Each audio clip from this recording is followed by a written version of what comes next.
avomerelle kohti Gotlantia ja Fårön salmea. Sen videot vähän vähemmän viime aikoina, mutta venettä on laitettu aika paljon tätä reissua varten ja muutenkin. Ja tässä on nyt sitten 1,5 vuorokautta aikaa höpötellä kameralle ja katsotaan vähän jossakin välissä miltä näyttää veden nykyään. Mut joo, 10.7.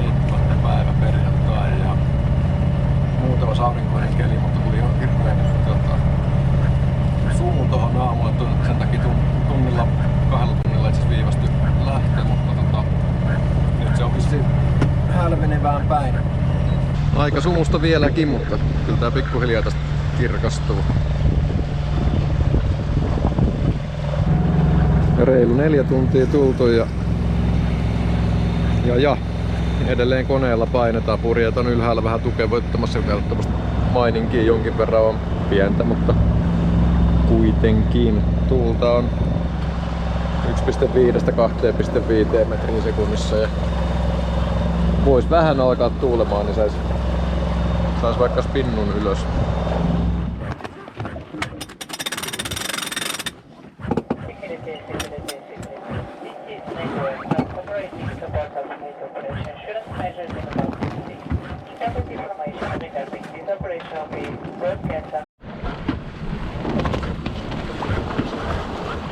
No nyt saatiin spinnu jotenkuten vetämään, mutta tää tuuli pyörii tässä koko ajan semmoista 20 astetta suurin piirtein.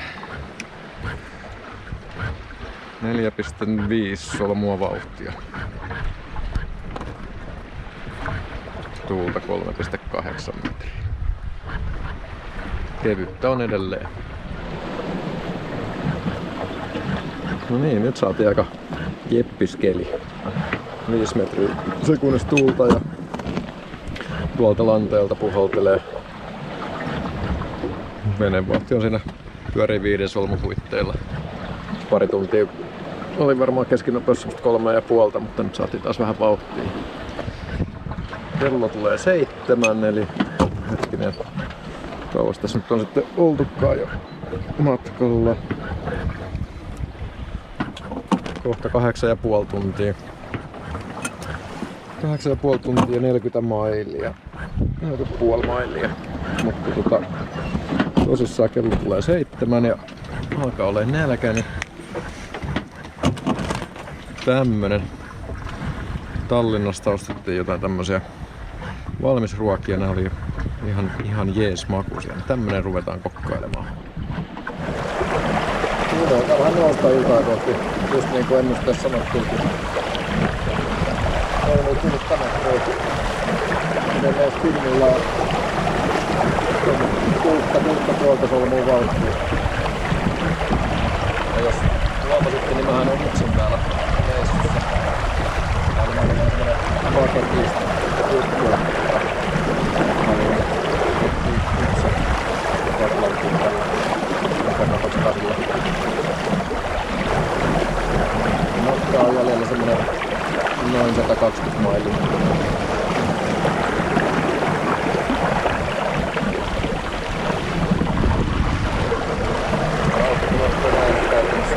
Koko matka. Tätä on viikotakin kaikkea. Yllättävän hyvin ja tuulikulmaa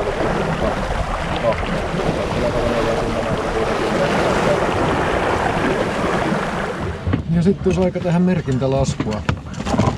Merkkaan tuohon tuoreelle vuodelta 1990 olevalle kartalle merkintälaskulla sijaintiin. Jos vaikka Putin päättää sammuttaa GPS. Eli kello on 22. Ja trippi on 57,5 mailia.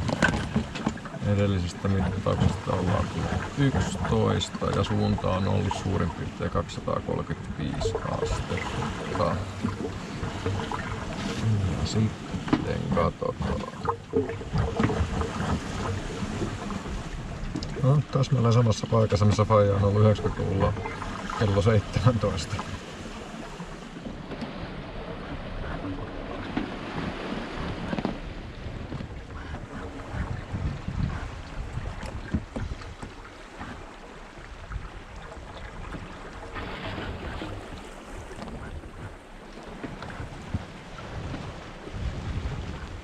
On tää aika uskomatonta.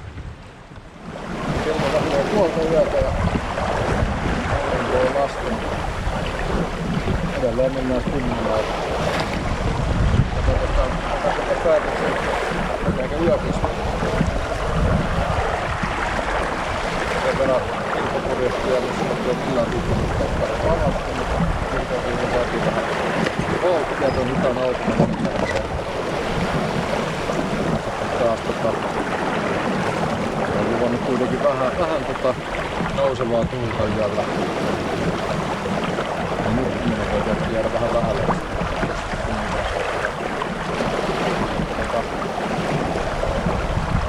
Antaa kyllä nyt toista, jos siellä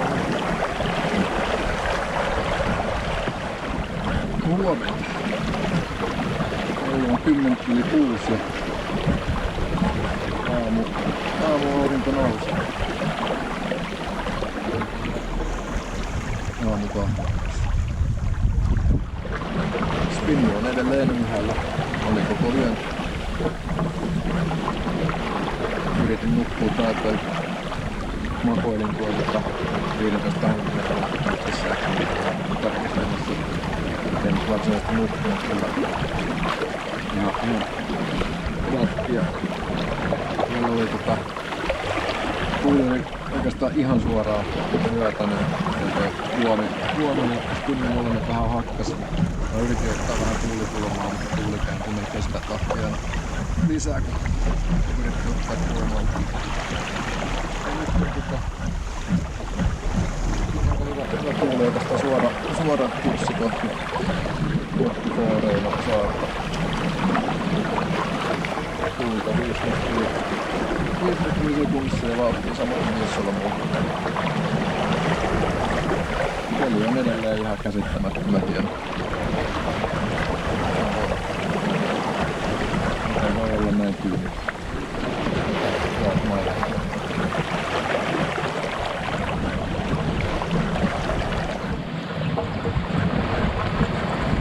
Kattokaa nyt, onhan tää ihan käsittämättömän makeeta. Spinnulla tommoseen melkein sivutuuleen. Apparanttikulma on 110. 6,5 solmua. 6 metriä tuulta.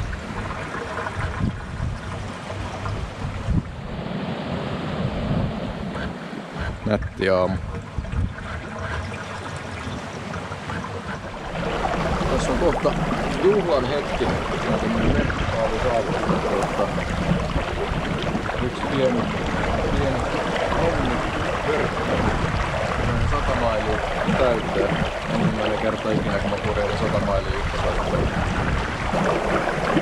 Noin ja 100 tuli täyteen. Siis 100 mailia.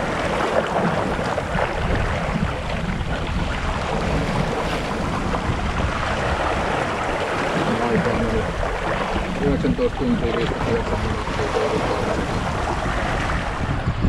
Nyt muuttu samppanjapurjeilus vähän sporttisemmaksi menoksi.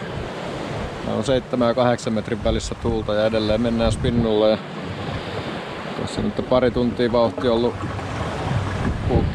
6-7 solmua. Hyviä surffeja tulee aalloista. 8,4 on ollut huiput. Sulla on vaan joku viranomaislaiva ankkurissa. Aisi sanoo, että se on patrolling, eli kai se on jotain valvontaa tekee ja se on tietty just tossa mun linjalla, jos ollut ankkurissa, niin me joudun aika tiukkaa kulmaa tuolla Spinnulla, että mä pääsen kiertää se tarpeeksi kaukaa. Mä vittu mennä ihan vierestä sekoilemaan Spinnun kanssa siihen. Toivottavasti ei tule kyselemään mitään, ei mulla ole aikaa nyt alkaa juttelemaan niitten kanssa. 7,9.